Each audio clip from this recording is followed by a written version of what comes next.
Hey there, amazing people. Ever felt that tug in your heart when you see someone in need? That little voice inside that whispers, help them. Or maybe you've seen something unfair happen and wished you could step in. Well, this story is exactly for you. It dives deep into those feelings, those moments that make you question everything. Have you ever suspected that things aren't always as they seem? That sometimes the people in charge, well, they might not have the biggest hearts? Think about a time you really wanted something. Maybe it was a simple act of kindness, or maybe it was something bigger. Now, imagine someone else desperately needing that kindness and being turned away. It kind of hurts to even think about, right? Before we dive in, let me ask you something. Where in the world are you watching from right now? Drop your location in the comments. It's always so cool to see how far our stories reach. And hey, if you're already feeling that little spark of curiosity or empathy, go ahead and tap that like button. It lets me know we're connecting and it means the world. You guys are the best. Seriously, this story, it's for the ones with a good heart, the ones who believe in doing what's right. So buckle up because this one might just surprise you. Let's dive in to see what happens when kindness meets, well, let's just say not so kindness. The midday rush at Burger Bliss was in full swing. People hurried in and out, grabbing quick bites during their lunch breaks. Amidst the chaos, a small figure stood hesitantly near the entrance. It was a little boy, maybe 6 years old, clutching a worn-out teddy bear. His eyes, wide and filled with quiet sadness, scanned the bustling restaurant. He looked lost and hungry. Inside, the regional CEO of the entire Burger Bliss chain, Mr. Sterling Blackwood, was observing everything. He wasn't in his usual suit and tie today. Instead, he wore simple jeans, a plain t-shirt, and a baseball cap pulled low over his eyes. He wanted to see how his restaurants truly operated, away from the polished presentations and rehearsed greetings he usually received. He wanted to see the real interactions, the genuine attitudes of his employees. A suspicion had been nagging at him lately, a feeling that something wasn't quite right beneath the surface of their seemingly efficient operations. He watched as a young employee, a cheerful girl named Daisy with bright, curious eyes, noticed a little boy. Daisy, who always carried an extra sandwich in her bag just in case, felt a pang of sympathy. Her own little brother, Leo, was about the same age. She approached the boy gently, her voice soft. "Hey there, are you okay? Are you lost?" she asked, kneeling down to his level. The little boy just nodded, his lower lip trembling slightly. He pointed a small, unsteady finger towards a busy street outside. I can't find my mommy." Daisy's heart ached. "Oh, honey," she said, her voice full of concern. "Are you hungry?" The boy nodded again, his gaze dropping to his scuffed shoes. Without hesitation, Daisy took out the extra peanut butter and jelly sandwich from her bag. "Here," she said, offering it with a warm smile. "This is for you." The little boy looked up, his eyes widening slightly. He hesitated for a moment, then gently took the sandwich. He took a small bite, and a look of relief washed over his face. Mr. Blackwood watched this exchange from a corner table, a knot forming in his stomach. Daisy's simple act of kindness. It was exactly the kind of human connection he hoped his businesses fostered. But what would happen next? Just then, the manager on duty, a stern-faced man named Reginald, noticed Daisy talking to the boy. Reginald, known for his strict adherence to company policy and his cold demeanor, marched over. "Daisy, what are you doing? We can't have loitering in here." "Tell him to leave," Reginald snapped, his voice sharp and impatient. Daisy looked up at her manager, her brow furrowed. "But, sir, he's just a little boy, and he's lost and hungry. I just gave him my extra sandwich." Reginald's face hardened. "Your extra sandwich is irrelevant. Company policy is clear. No feeding or assisting non-customers inside the premises. It creates a bad impression. Now tell him to go." His voice left no room for argument. Mr. Blackwood felt a surge of anger. This was the opposite of everything he believed in. He wanted his businesses to be a part of the community, a place where people felt welcomed and cared for. Reginald's coldness was appalling. Daisy looked at the little boy, whose eyes were now filled with tears again, and then back at her unyielding manager. Her face showed a mixture of sadness and defiance. "But he needs help," she whispered, her voice trembling slightly. "That's not our problem," Reginald retorted, his voice cold and dismissive. "Now do as I say."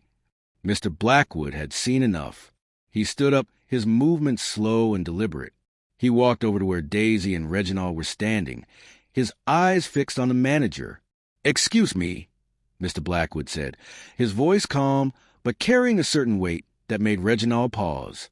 Reginald turned, a forced smile spreading across his face. "Can I help you, sir?"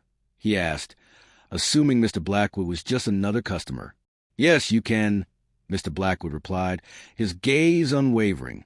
"I've been observing your interaction with this young man and your employee." Reginald chuckled dismissively. "Oh," he was just loitering. "I was just following company policy." "Company policy?" Mr. Blackwood raised an eyebrow. "Is it also company policy to turn a blind eye to a child in need?" Reginald's smile faltered. He started to feel a prickle of unease. There was something about this unassuming man's demeanor. "Well, sir, we have to maintain order," Reginald stammered, trying to regain his composure. "We can't just let anyone." "Anyone?" Mr. Blackwood interrupted, his voice now carrying a firm edge. "You see a lost, hungry child, and you see anyone?" Daisy watched the exchange, her heart pounding in her chest. She had a feeling this wasn't just another customer. Mr. Blackwood then turned to Daisy, his expression softening. "You," he said, his voice gentle. "You did exactly the right thing. Your kindness, it speaks volumes." Daisy's eyes welled up with tears of relief and gratitude. Someone had finally acknowledged what she felt was right. Reginald's face was now pale. He had a sinking feeling that he had made a terrible mistake. Mr. Blackwood then turned back to Reginald, his gaze sharp. "Tell me, Reginald," he said, his voice low and serious. "Do you know who I am?" Reginald swallowed hard, his eyes darting nervously. "And no, sir. I assumed you were a customer." Mr. Blackwood reached into his pocket and pulled out his company ID, flashing it briefly. Reginald's eyes widened in disbelief. The color drained completely from his face. "Sterling Blackwood," Mr. Blackwood stated, his voice firm, "Regional CO. And I have just witnessed a complete lack of compassion and a misinterpretation of what this company should stand for." A hush fell over the nearby customers and employees who had been watching the unfolding scene. Reginald stood frozen, his mouth agape. Mr. Blackwood then knelt down beside the little boy, who was still quietly eating his sandwich. "Hey there, buddy," he said gently. "What's your name?" "Leo," the little boy mumbled, his voice still shaky. "Leo," Mr. Blackwood repeated softly. "Do you remember your address or your mommy's name?" Leo shook his head, tears welling up in his eyes again. I don't know." Mr. Blackwood stood up and turned to Daisy. "Daisy, thank you. Thank you for showing the heart that seems to be missing here." He then looked at another employee, a quiet young man named Noah, who had been watching with concern. "Noah, I need you to call the local authorities. Tell them we have a lost child here. Stay with him until they arrive and make sure he feels safe." Noah nodded quickly, his relief evident. He immediately reached for the phone. Then Mr. Blackwood turned his attention back to Reginald, his expression stern. "Reginald," he said, his voice cold, "your behavior is unacceptable. This company is built on serving people, and that includes showing basic human kindness. Your priorities are clearly misplaced." He paused, letting his words sink in. "Effective immediately, you are suspended without pay. I will personally review your employment status. Your coldness towards a vulnerable child is not something I take lightly." Reginald tried to speak, to offer an excuse, but Mr. Blackwood held up a hand, silencing him. "I've seen enough." As Noah spoke to the authorities and Daisy comforted little Leo, Mr. Blackwood pulled out his phone again. He made a quick call. A few minutes later, a woman rushed into Burger Bliss, her face etched with panic. "Leo!" she cried, her voice filled with desperation. Little Leo looked up, his eyes lighting up. "Mommy!" he exclaimed. running towards her. The reunion was emotional. Tears flowed freely as the mother hugged her son tightly, relief washing over her.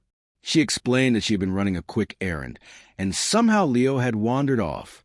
Once the situation had calmed down, the mother, whose name was Sarah, approached Mr. Blackwood, her eyes filled with gratitude.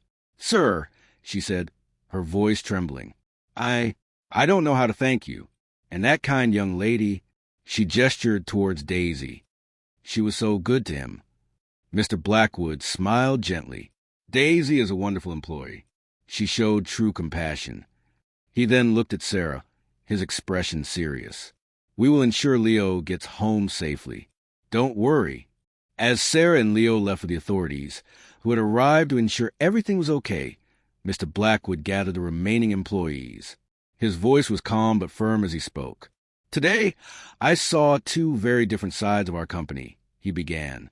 "I saw the coldness and rigidity that forgets the human element, and I saw the warmth and kindness that truly makes a difference." He looked directly at Daisy and Noah.